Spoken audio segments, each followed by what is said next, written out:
الذي جعلنا شهر ذي الحجة وأشعر فيها بالحج والعمرة وأمرنا فيها بترك الأضحية وأحسن فيها بليلة التروية والعرفة.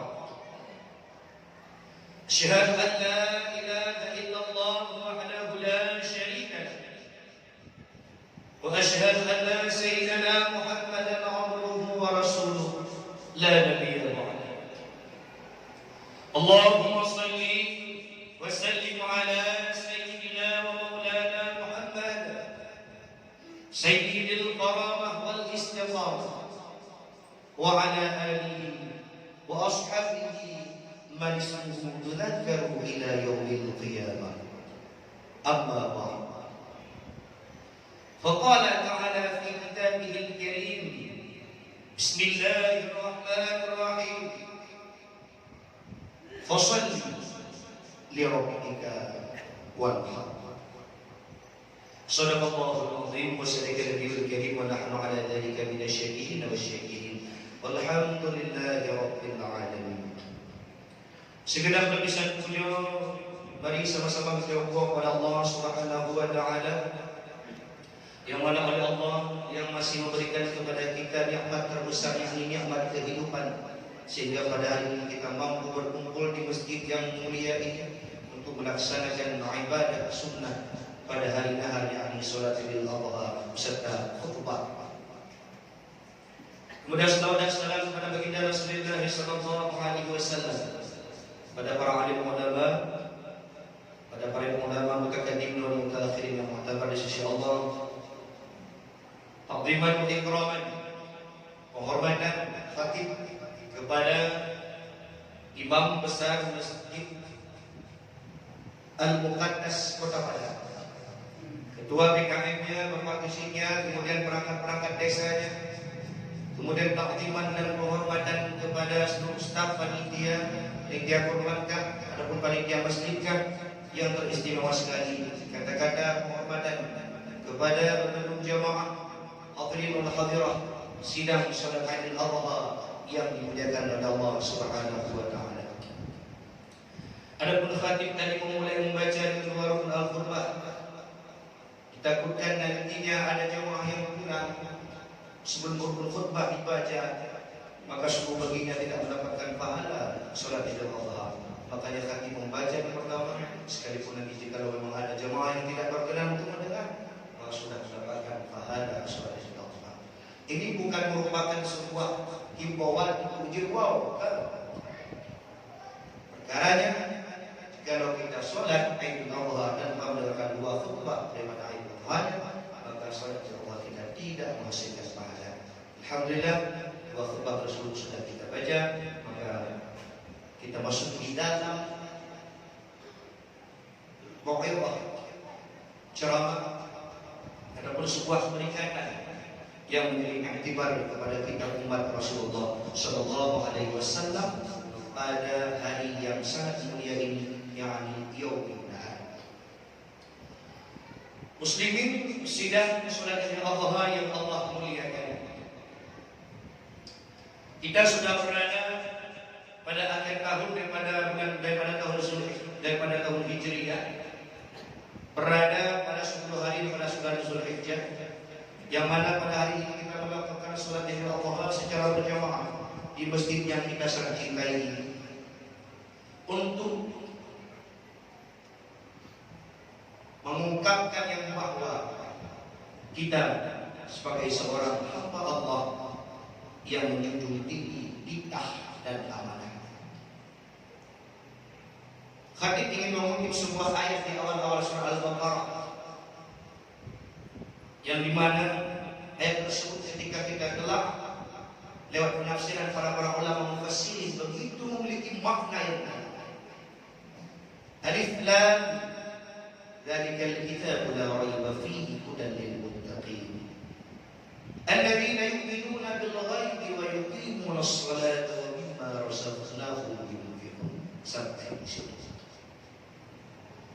Situ dalam Al-Baqarah diterangkan oleh para ulama mufassir bahwa Al-Quran itu bisa menjadi hidayah, petunjuk bagi orang-orang yang takwa. Takwa Allah sifati dengan ayat sebelahnya yang berbunyi alladzina yu'minuna bil ghaibi wa yuqimunas shalah wa mimma razaqnahum yunfiqun. Dalam ayat tadi Allah mensifati orang-orang takwa yang mendapatkan hidayah daripada Al-Quran dengan 3 sifat. Yang pertama, alladzina yu'minuna bil ghaib, mereka yang mau beriman menjatuhkan keyakinan di dalam dada tanpa sedikit pun keraguan terhadap perkara-perkara yang membuat akal kita seakan tidak masuk logika. Artinya beriman kepada yang gaib. Jadi tidak perlu menelaah yang gaib itu yang mana, karena terlalu banyak hal-hal yang gaib di atas muka bumi. Khatib ingin mengutip hal gaib, contohnya adalah pahala balasan daripada Allah Subhanahu wa taala. Pahala yang diberikan Allah Subhanahu wa taala kepada setiap hamba-Nya yang membantu taat. Itu merupakan hal yang gaib yang tidak dapat dipandang oleh mata, tidak bisa dirasakan oleh perasaan, tetapi itu akan ada setelah nafas kita berhenti di dalam badan. Itu pada dalam alam barzakh isi kita bisa melihat pahala-pahala kita. Berarti untuk urusan dunia pahala itu merupakan perkara yang gaib. Namun betapa banyak daripada kita yang tidak yakin terhadap hal Allah Subhanahu wa taala. Sehingga tanpa tilas ketidakyakinan kita, ibadah yang Allah anjurkan seakan-akan tidak ada rasa ambisius yang begitu besar. Hanya ambisius yang raya, ibadah yang Allah perintahkan. Karena tingkat keyakinan kita kepada hal yang gaib itu pahala sedikit. Jika menyebut keyakinan terhadap pahala, maka tingkat ibadah kita juga akan berubah. Maka poin pertama ini menjadi etibar bagi kita masing-masing. Kira-kira sampai mana derajat keyakinan kita terhadap hal-hal yang gaib. Tidak perlu yang lain seperti malaikat surga, azab kubur dan neraka. Tidak perlu, pahala saja. Contoh yang paling ringan. Yang kedua, sifat orang takwa yang mendapatkan hidayah daripada Al-Quran adalah wa yuqimunas shalat, mendirikan salat. Sudah barang pasti di sini adalah salat yang mafruḍah, salat yang diwajibkan. Kenapa hikmah salat itu bisa menjadi sifatnya orang takwa? Karena dalam salat mengandung penghambaan diri, mengandung perendahan sikap, juga mengandung sifat penghormatan terhadap Allah Subhanahu wa taala tanpa melihat bagaimana kondisi kita seorang hamba. Lamma ya dinan nasifat dari sifat tadarruf, sifat rendah diri. Dari mana sifat rendah diri?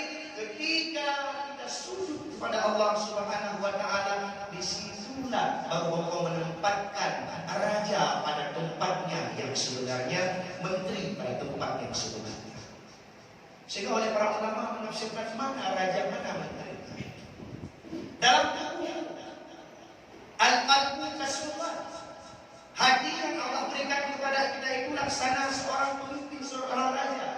Wabagian Allah rakyat. Anggota-anggota tubuh yang lain itu seperti rakyat. Wa aqluka, akal pikiran kan seperti menteri-menterinya kerajaan. Awal dan upaya letak tempat terbaik bagi seorang raja. Raja itu di atas, menteri itu di bawah. Tapi dalam kehidupan kita yang sering raja di bawah, menteri dia dengan yang dikendali. Sehingga kita ada ajakan-ajakan yang memang ajakan tersebut membuat kita sedang bahagia, sekalipun melawan syariat agama, dan tidak ada urusan. Kenapa? Karena pikiran kita cocok dengan hal itu. Dia tidak dipek adanya maksiat dan berdosa kepada Allah. Tidak tahu kenapa? Karena engkau mengedepankan pikirannya, menjadikan dia sebagai seorang pemimpin pada itu, bukan seorang menteri. Akai laksana menteri, qalbun, hati laksana.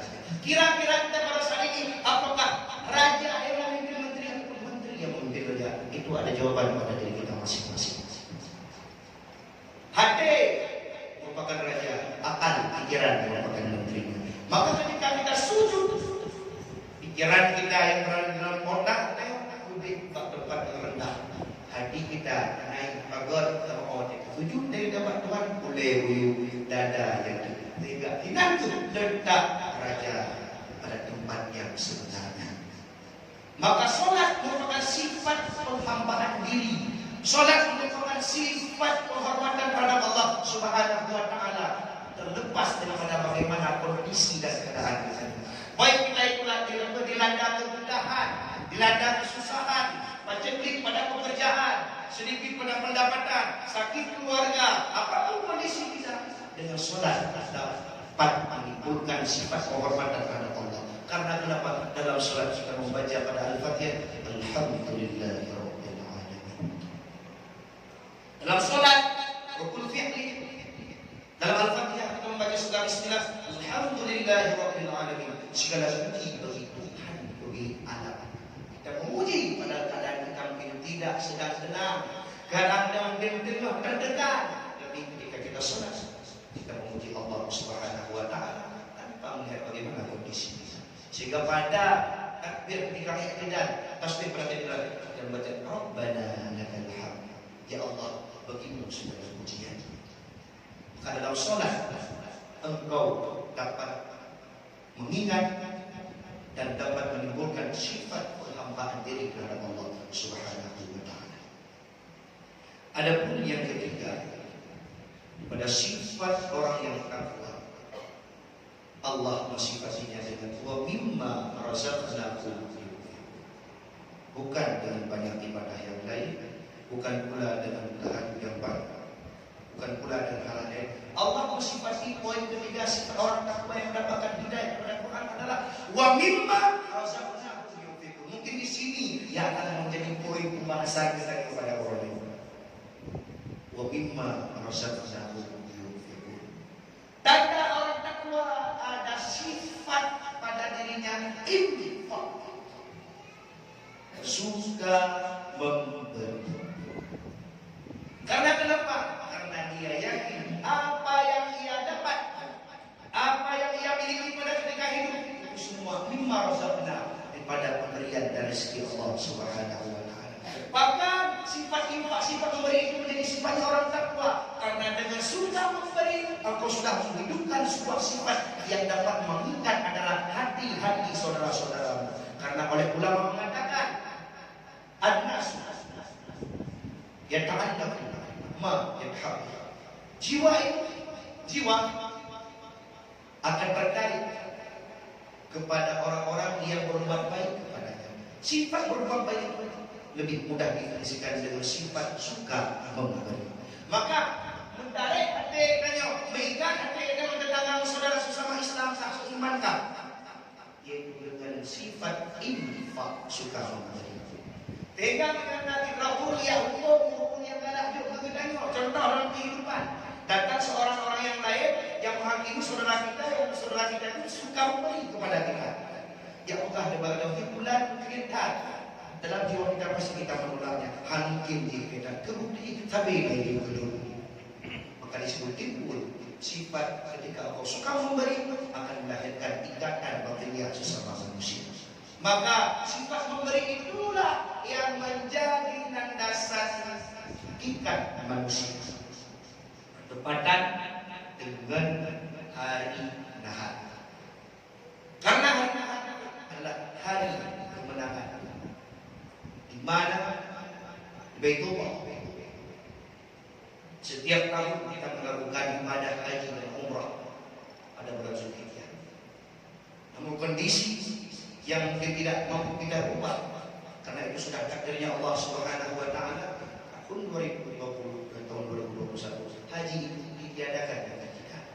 Dari hal ini kita juga perlu menanamkan sifat ridha terhadap takdir Allah Subhanahu wa Ta'ala. Jangan ada pada kita menanamkan sifat menjerja ataupun menerka fenomena-fenomena yang terjadi pada alam saat ini, itu akibat ini atau akibat itu. Tidak ada hak bagi kita untuk membaca takdir kepada Allah Subhanahu wa Ta'ala. Oh, cukup karena orang ini ada konspirasi sehingga ibadah haji ditiadakan, ada hal ini sehingga ibadah haji dibatalkan, tidak adanya data daripada komunitas orang-orang tidak mampu lagi berhaji, asumsi-asumsi tersebut hilangkan. Karena kenapa? Engkau tidak boleh menerka hal-hal fenomena alam yang terjadi dengan izin Allah Subhanahu wa taala. Tetapi yang perlu kita kembali kepada poin Al-Quran. Asa an tukrihu syai'an wa huwa khairul lakum.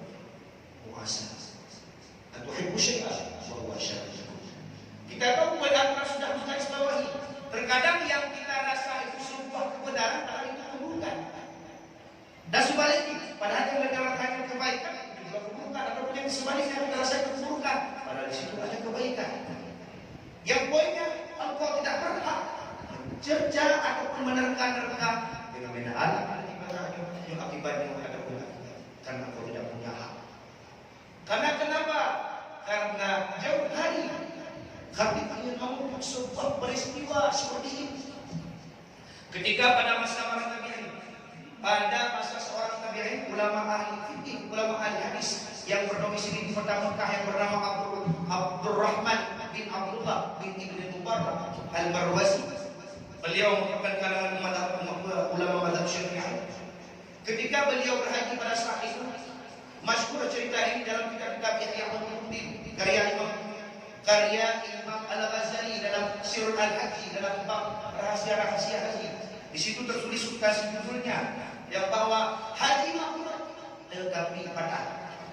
Maknanya haji mabrur tapi anak wajib. Ini poin sini Khatib Imam Muslim sedikit cerita. Ketika pada tahun tersebut jumlah jamaah haji yang melakukan ibadah haji sekitar 600.000 orang. Namrud di Bero jemaah haji melakukan ibadah haji pada tahun tersebut. Pada tahun tersebut bahkan masanya Ibnu Mubarak.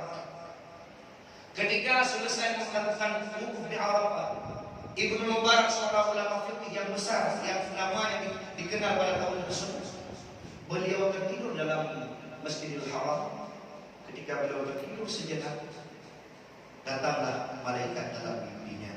Cerita ini bukan cerita spiritual, tapi dinukilkan dalam kitab-kitab Ihya Ulumuddin. Ketika beliau sedang tertidur, datanglah malaikat mengatakan, "Ya Abdullah ibni Mubarak, berapa jamaah tahun ini yang melakukan haji?"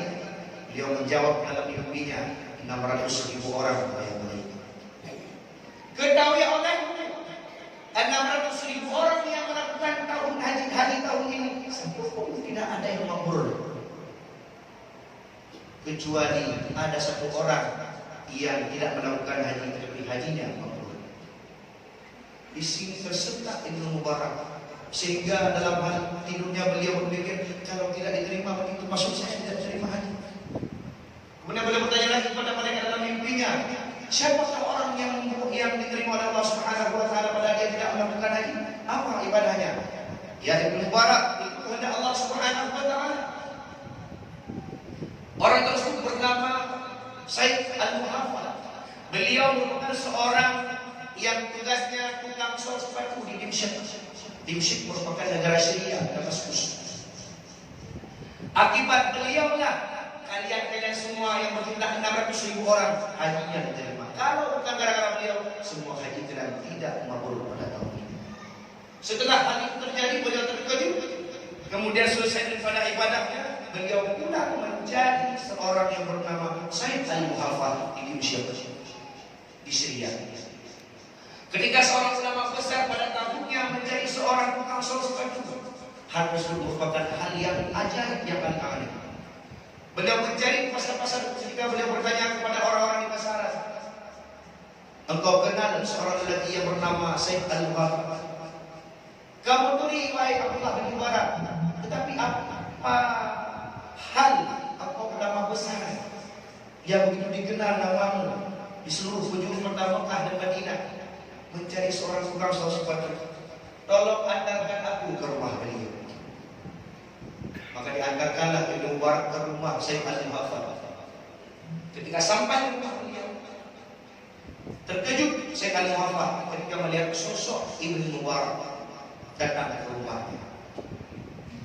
Kemudian beliau dijamu sebagaimana tamu datang ke rumah, dan langsung beliau bertanya, apakah engkau Said Al-Muhafal? Benar riwayat Ibnu Umar. Tolong ceritakan apa yang engkau lakukan dalam hidupmu sehingga engkau mendapatkan label haji mabrur tapi tidak pernah berhaji. Beliau terkejut ketika Ibnu Umar menafsirkan kalimat di depan beliau. Hanya tersebut. Cuma setiap tahun saya berhajat. Ketika mendengar lafaz labbaik Allahumma labbaik, labbaik la syarika lak labbaik, innal hamda wa ni'mata lak wal mulka la syarika lak. Setiap tahunnya ketika berasal di jalan aku mendengarkan labbaik lafaz diriku menangis, ya Allah, ya Allah bisa datang ke Baitullah. Kapan aku bisa berbuat haji kepadamu ya Allah? Setiap tahun aku mendengar itu aku menangis.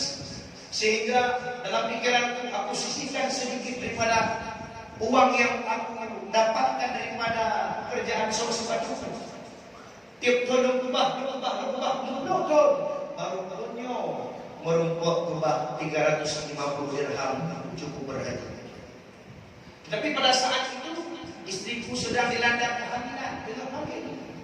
Pada suatu malam aku minta izin kepadanya untuk berangkat kepada haji, beliau mengizinkannya. Tapi beliau sedang hamil, beliau mengidam kepada sesuatu makanan yang tercium daripada hidungnya daripada rumah tetangga yang sedang memasak kuah daging bakar. Kalau dengan daun kuah belakang tercium bau mangat dengan kembang keluar dari hidung. Wahai ibu, mangat biar masakannya. Lon muhuntan, lon tengah bidang muhuntan. Aji ni alake, pada tetangga yang hari ini dalam dia tu, maka muhuntan lon kepada masakannya yang begitu baunya lucu enak. Udah dengan mubarak pergi ke rumah tetangga.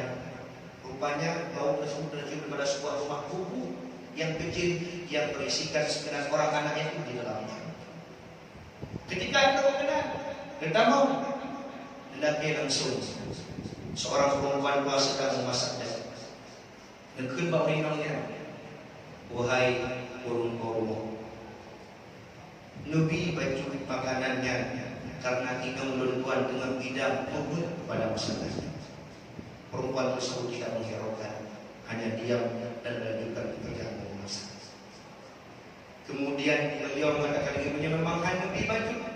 Jauh bebe yang belakang iunya kalau orang lulukan kepada makanan. Sentak perempuan tersebut menjawab, wahai laki-laki, halal wa haram. Wahai laki-laki, makanan ini halal bagi kami, tapi haram bagi dirimu. Terkejut oleh si Al-Mu'afah. Bagaimana? Padahal kita sama-sama Islam. Kenapa ini bisa halal bagi engkau, haram bagi dirimu? Kemudian beliau bertanya, kenapa bisa demikian rupa wahai perempuan? Wahai Al-Mu'afah. Maka disitulah perempuan tersebut menjelaskan, wahai laki-laki, 3 hari daripada hari ini saya beserta 9 anak saya yang yatim tidak memiliki sedikit pun makanan di dalam rumah, sehingga kami hampir mati kelaparan. Ketika saya keluar untuk mencari sedikit makanan, saya melihat seekor keledai yang telah mati, maka saya potong sedikit dagingnya, saya bawa pulang ke rumah, lalu saya masak. Maka itu merupakan bangkai darimu, tapi halal bagi kami karena kami untuk menyelamatkan nyawa yang sudah begitu lapar. Terkejut Sayyid Al-Mu'afah, menangis. Beliau pulang langsung ke rumah, menceritakan hal tersebut kepada istrinya. Istrinya pun ikut menangis. Maka jumlah harta yang dikumpulkan untuk beliau berhaji pada saat itu yaitu 350 dirham. Beliau berikan kepada si perempuan tua tersebut beserta anak yatim 9 orang. Disitulah beliau katakan, ya Allah, hada haji ila hajimu ya Allah. Ya Allah, fi hada baik. Ya Allah, disinilah pengkapku ya Allah. Beliau mengatakan, ya Allah, sedekahku, uangku yang aku kumpulkan untuk berhaji ya Allah sudah sampai. Maka hari ini aku berikan infak tersebut pada seorang perempuan. Maka inilah hajiku ya Allah. Inilah Mekahku ya Allah. Maka ketika doa beliau mengatakan demikian, berpuncak arsy, Allah mengabulkan permintaan Sayyid Al-Mu'afah dengan istilah beliau dituliskan dalam salah satu orang yang diterima haji mabrur tapi tidak pernah berhaji ke Madinah. Filosofi merupakan filosofi yang bisa kita tanamkan pada zaman sekarang. Tuan-tuan yang kahimnya, tapi jangan pernah berburuk sangka terhadap Allah Subhanahu wa taala. Maka ajaran kepada kita untuk lebih pahala dari Allah. Maka ajaran kepada Allah adalah pahala untuk Arafah. Sebagaimana saya mengambil sebuah perkataan Ibnu Rajab dalam perkataan ini, Imam Malik mengatakan, "Man lam yakur bi wuqufi di Arafah." Barang siapa yang tidak kuasa, yang tidak mampu atau tidak sanggup pergi di Arafah, maka hendak dia berwukuf pada batasan-batasan Allah. Bermakna berhentilah pada melakukan maksiat Allah Subhanahu wa taala. Engkau tidak mampu pergi ke Arafah untuk berwukuf, maka berhentilah engkau pada melakukan maksiat pada Allah Subhanahu wa taala. Ataupun engkau begitu ingin bermalam di Muzdalifah, tapi engkau tidak punya kekuatan, maka bermalamlah engkau di rumahmu dalam keadaan taat kepada Allah Subhanahu wa taala. Engkau tidak mampu pergi kepada Ka'bah Baitullah, maka datangilah yang memiliki Ka'bah, yakni Allah Subhanahu wa taala. Itulah sebagaimana oleh Syekh Al-Muhaffaz mendatangi Allah Subhanahu wa taala dengan kehaibahan dan jiwa besarnya, menginfakkan seluruh harta yang mengumpulkan bertahun-tahun untuk menunaikan haji, yang infakkan kepada orang yang membutuhkan di samping rumahnya. Bermakna ini merupakan momentum bagi kita juga bisa mendapatkan pahala dan kepada Allah Subhanahu wa taala. Kurban-kurban yang telah kita daftarkan, niatkan, ya Allah, kurban kami ya Allah. Jadikanlah pahala kurban kami seperti orang-orang yang berkurban yang menyembeli di Mina. Ya Allah, jadikanlah infak-infak harta kami pada hari ini ya Allah, yang dimakan oleh fakir dan miskin sebagai haji kami ya Allah. Karena kenapa? Karena engkau pergi tapi tidak diberikan pergi. Bermakna bahwa untuk saat ini aman jalan tidak kita gunakan. Hana aman jalan. Ketika aman jalan, maka hana wajib bagi kita. Sekalipun itu merupakan ada terkaan daripada yang konspirasi manusia. Sekuat apapun manusia membuat konspirasi, wa makarullah wallahu khairul makirin. Allah bisa membuat konspirasi. Sehingga ketika Allah Subhanahu wa taala sudah mengirakan apa yang hendak dikata, tidak akan ada mampu manusia yang bisa berubah kepada Allah Subhanahu wa taala. Yang perlu daripada kita adalah membaca hikmah-hikmah kebaikan di dalamnya. Mudah-mudahan insyaallah untuk ibadah kurban yang kita lakukan itu akan bentuk daripada pengagungan terhadap bulan yang begitu mulia, yakni bulan haji. Muslimin dalam momen dari dawai kurban dan kita juga betapa banyak orang-orang fakir, orang-orang miskin yang memakannya. Mereka bawa pulang ke rumah, mereka masak, mereka makan dengan hati yang senang. Berapa banyak orang yang kau buat senang dari kurban? Maka begitu banyak pula Allah jadikan kawan-kawanmu di alam barzakh. Karena pada suatu hari Rasulullah SAW pernah bersabda kepada sahabat beliau, ketika engkau mati, datang seorang unasun di qabri, datang seorang pemuda dalam kuburmu, maka pemuda tersebut engkau tanyakan dalam kuburmu, man anta? Ana suruhul ladzi adkhaltahu fi qalbi mu'min fi dunya. Oleh pemuda tersebut datang dalam alam barzakh dalam kuburan. Kemudian kita bertanya, karena kita ahli kubur. Kau kata, oleh pemuda tersebut menjawab, saya adalah rasa senang yang pernah engkau masukkan dalam hati saudara-saudaramu ketika engkau masih hidup dalam dunia. Mufahami Allah Ta'ala juga ikut tenang yang dapat kau hati burung-burung saudara yang dapat kepada kawan-kawan kita di alam barzakh. Betapa banyak anak-anak yang makan daripada dari kurban tersebut merasa senang, merasa puas. Maka makin merasa tenang, makin ramai yang mengenal Allah Subhanahu wa taala di alam barzakh.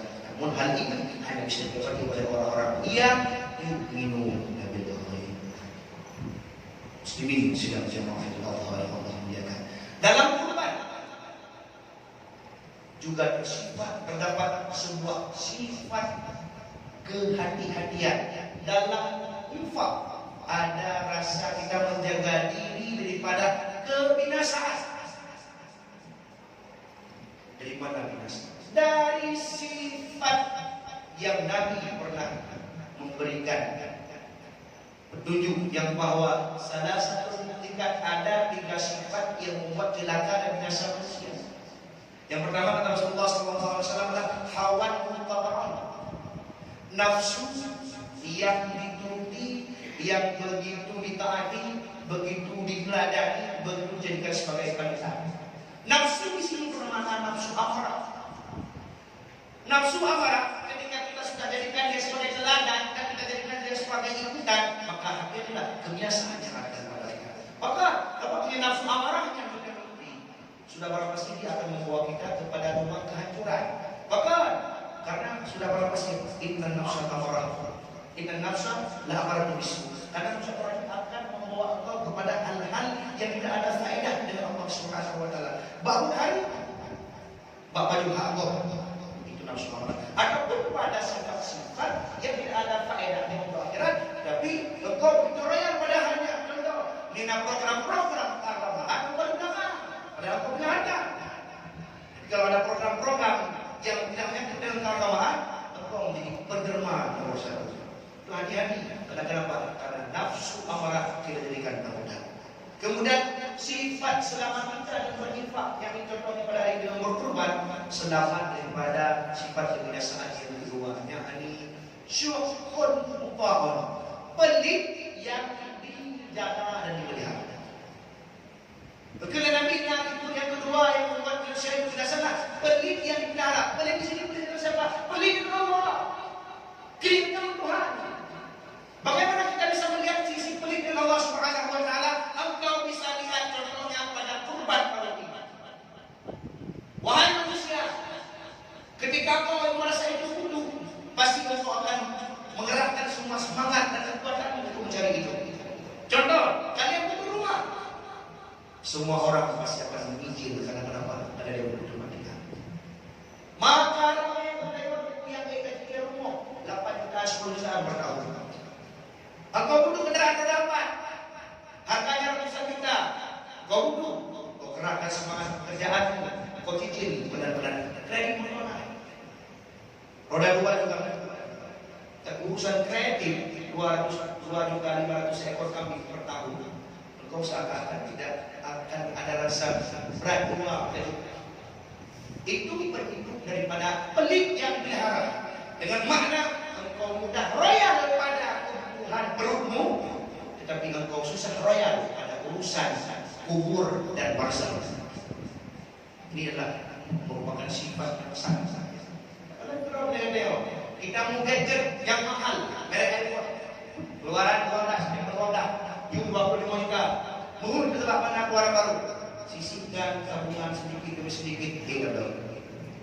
Yung kami baik dari mana akhir itu, karena pegawai itu adalah turun akhir agak berat untuk kita berikan. Itu bentuk pada sifat pelindung dari Allah Subhanahu wa taala. Pada Sayyidina Ali karamullahu wajhah pernah memberi sebuah batasan pelajaran kepada kita. Maka naslimatu fima yadkhulu fi butnihi kana qimatuhu fima yakhruju minhu. Sayyidina Ali karamullahu wajhah jauh hari pernah memberikan antisipasi kepada kita dalam melalui kehidupan. Hai manusia, jikalau semangat tujuan hidupmu hanya untuk mencari isi perut, engkau pakai usiamu hanya untuk membuat perutmu terisi dan kenyang, karena stimatu fima yakhruju minhu adalah nilai-nilai itu pada barang-barang yang keluar pada hidup.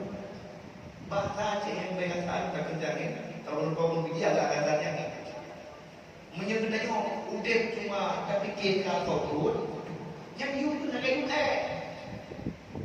maka sebabnya ini dari itu. Maka tolong raihlah sifat royal pada akhirat. Tidak banyak untuk kendaraan yang kiamat. Hanya 2.600.000, 2.500.000 per tahun. Cicillah untuk kendaraan. Kenapa? Karena itu menjadi kendaraan menuju kiamat. Muslimin sidang jamaah Allah. Sedikit lagi untuk menutupan, untuk mengutip yang bahwa sifat infak daripada harta yang Allah berikan yang kita infakkan kepada saudara kita yang membutuhkan kepada tempat-tempat ibadah tidak akan pernah membuat dirimu akan fakir dan miskin.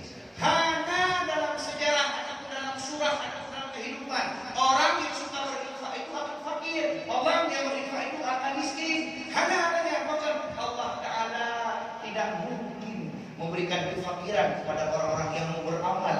Sifat dirinya. Allah Ta'ala sifatnya itu sifat Ar-Razzaq, Maha Pemberi rezeki. Tak hanya leleo, tapi rezeki pada Allah Ta'ala. Tidak mungkin Allah Ta'ala membuat kita fakir.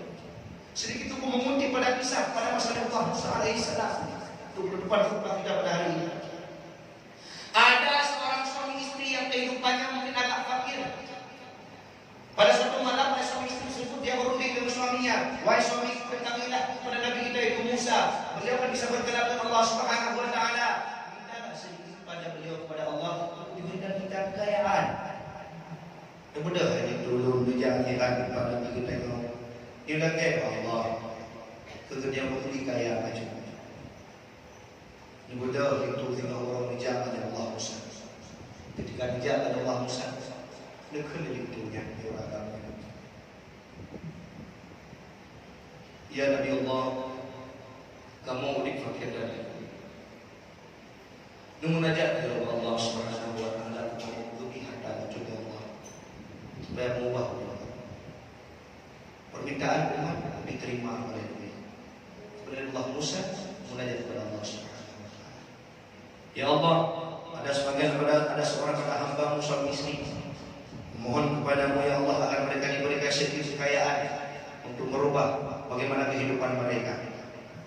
Lantas Allah menerima, mengabulkan permintaan mereka. Tetapi dengan satu syarat. Ya Musa, aku terima permintaan dan mengajak mereka, tapi katakan pada mereka, berikan kekayaan kepada mereka untuk 1 tahun ini. Adapun untuk tahun depan mereka akan kembali kepada kehidupan yang sebenarnya, kehidupan rasanya akan kembali kepada yatim dan fakir. Menang untuk syarat jabatan pada kemudian lagi Allah Musa.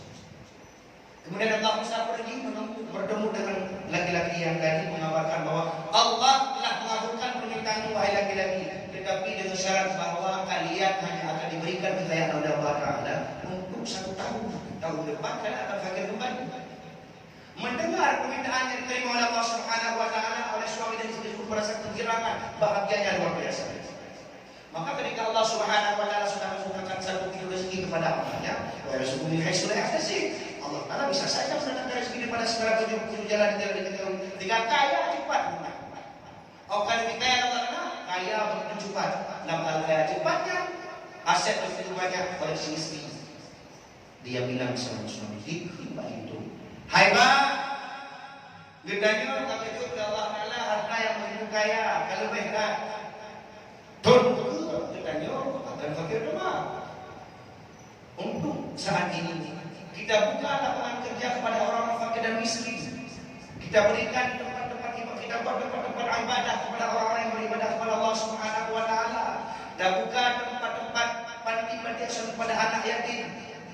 Bahkan tempat tunduk kita kamar yang ayah yang dikeliling rumah. Kira-kira pemodal dengan kuno, atau pemodal dengan bank jawab bank yang ada di rumah berapa itu juga ada. Yang contoh begini itu. Jika kita belajar, ada yang kayak bank berkah, bank berkah, ada. Bank berkah hati pemuda, bank berkah itu baru nak beli dolar gitu. Yang kenapa pemodal? Jika singkat cerita, oleh suami begitu mendengar istri berbicara dengan rupa tersebut balik kabur dulu.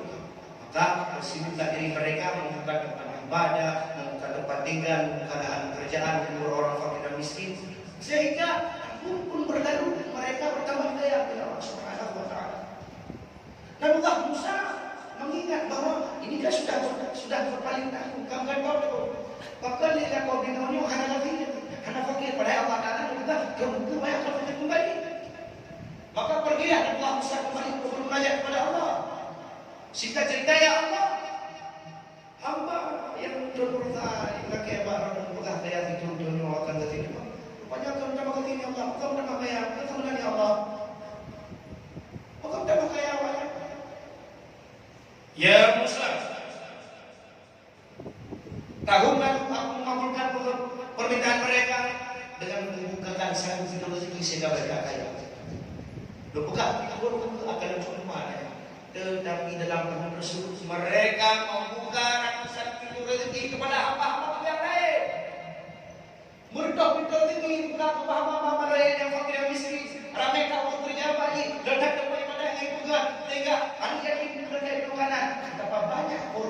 bangku yang terisi kedermawaan mereka. Musa, tidak mungkin aku mencabut kekayaan mereka.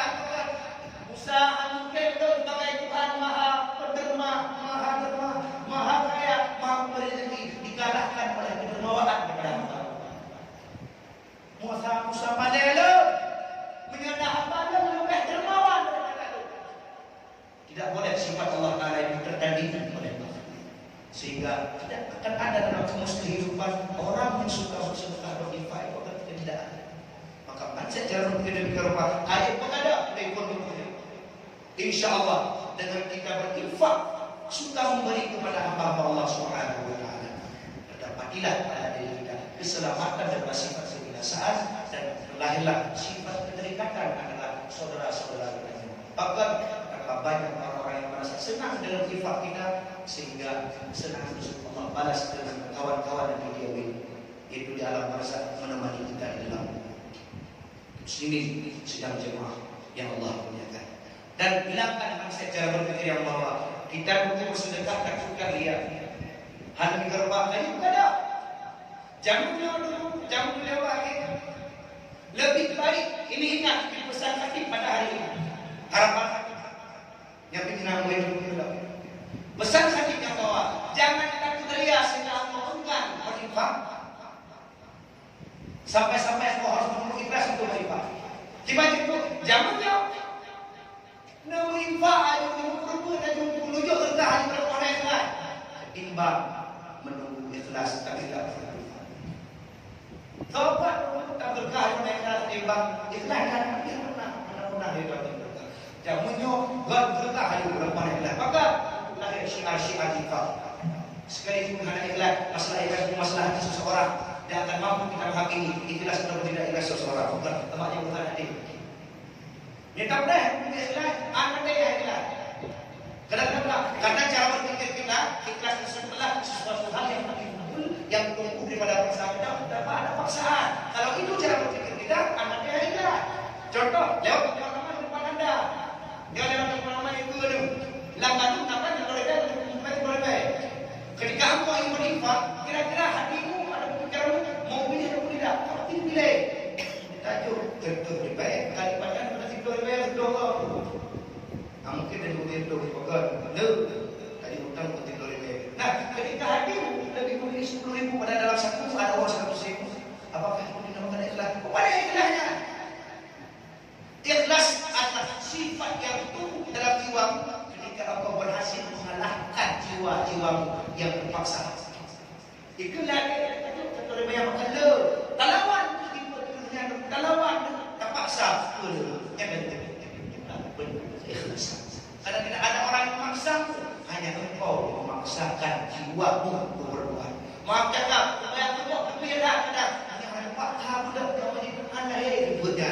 Maka ibadah yang Allah terapkan, ibadah yang Allah beratkan kepada kita semuanya berasal atau semuanya beralas qahrun nafsi.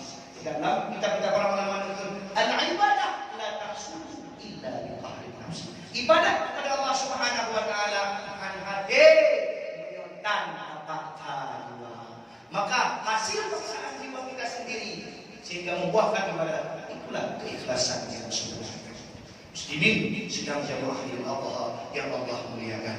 Ada sifat yang terakhir daripada sifat kebinasaan adalah yang jabul mar'ana nafsi, takut ria seseorang, heran diri, bangga diri seseorang itu dapat membuat dia celaka, dapat membuat dia itu sia-sia dalam kehidupannya. Sifat ria, sifat heran, sifat bangga diri kalau masih dalam hati, hana itu kita lompat buat, kemudian hana itu kita lompat babak, sehingga ulu naik nilai itu tidak bermasalah. Kenapa? Karena pada saat hati kita itu banyak ada daripada nafsu, ada daripada syaitan, ada daripada Allah, ada daripada malaikat. Maka wajah hati kita bergerak monon, bergerak mending.